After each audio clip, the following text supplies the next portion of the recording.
Hello, my friends, and welcome back. Thank you very much for being with me again today. A new Ukrainian counteroffensive. I read some articles earlier today where some NATO generals, or I think it was Stoltenberg, stating that he's not a general, but anyway, he's a secretary. He just takes calls and schedules meetings. He said that NATO is thinking of with Ukraine is changing the tactics because the first counteroffensive is kind of like dead in the water, floating downstream, face down. They have to replan, start over. The Sputnik, the Russian media outlet, reports that actually Ukraine plus its sponsors, Ukraine, when I say Ukraine, I'm talking about the guys in charge of Ukraine with Al Capone and his little plantation slaves. Okay, so they say they are trying to plan a new offensive to take over the Zaporozhye nuclear power plant, and not only. So let me show you this little article and a map. Here it is. Sputnik, and this is from an hour ago, my friends. So updated 51 minutes ago. Today, the 29th of September 2023. Time passes like a female dog.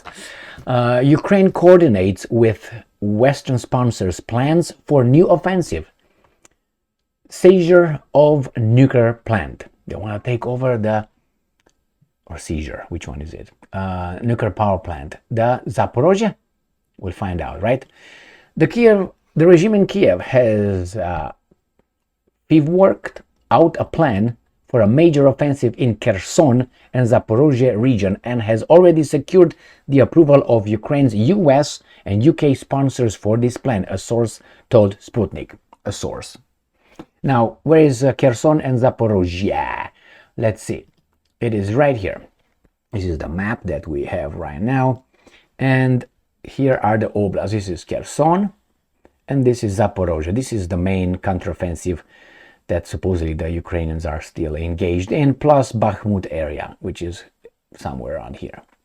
So let's go here. They say, well, the nuclear power plant is located right here in this area, because we don't talk about the Enerhodar. Right here is the nuclear power plant. See that? The little square, whatever, rectangular it is.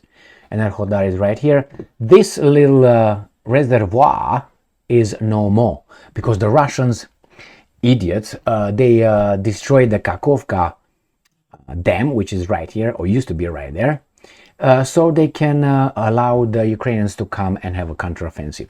But hey, the Russians did it. Remember the Caprice, the 24 Caprice Paganini? All right, let's go back to the article.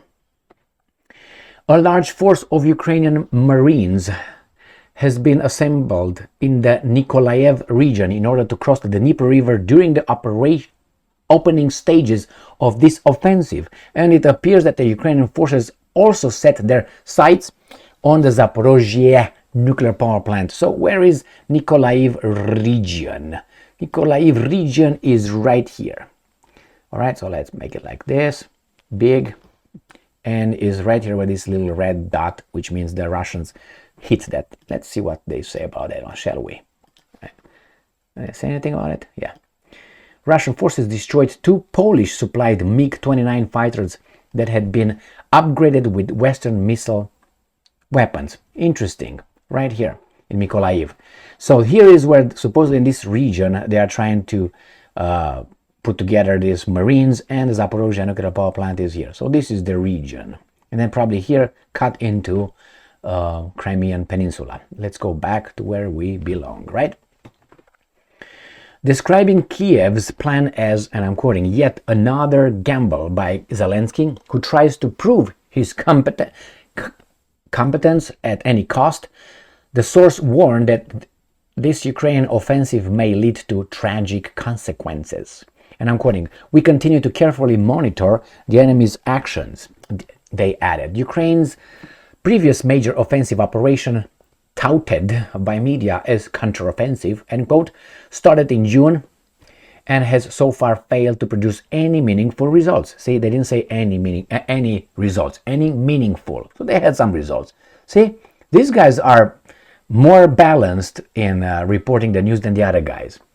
They put meaningful. They could have just let it out and say, produce any results. No, any meaningful. There are some, but not very important. Aside from thousands of Ukrainian soldiers killed and dozens of armored vehicles, including Leopard and Challenger 2, main battle tanks destroyed. Well, that's how you build trust, remember? You don't have to always lie. You build trust and then you lie a little bit, and then when you see the weasel is like, huh? Then you build trust again, you, how do you call it? You have him verify, you provide evidence, and then you build the trust again. Again, you lie a little bit, and again, you tell the truth for 2, 3 times, 4 or 5 times, until the weasel comes down. Okay, let me, and then again lies, and again, so that's the way. Goes like that. Anyway, that's life, my friends. That's how they do it. That's a psychology. Anyway, my friends, I don't teach you here how to lie, because I'm pretty sure you know how to lie, because I have a gut feeling that we all lied. And probably in the future we'll do it. I hope not, but anyway, let's go with this article here. The counteroffensive, a new counteroffensive, is on its way, or at least with our Western backers. Boris Becker are ready to start it. We'll see. We'll see. And those MiG-29s were shot down just like that by the Russians. I guarantee you it was like that. Maybe not boom, boom, boom. Stay strong, stay smart, look for the truth, and be just.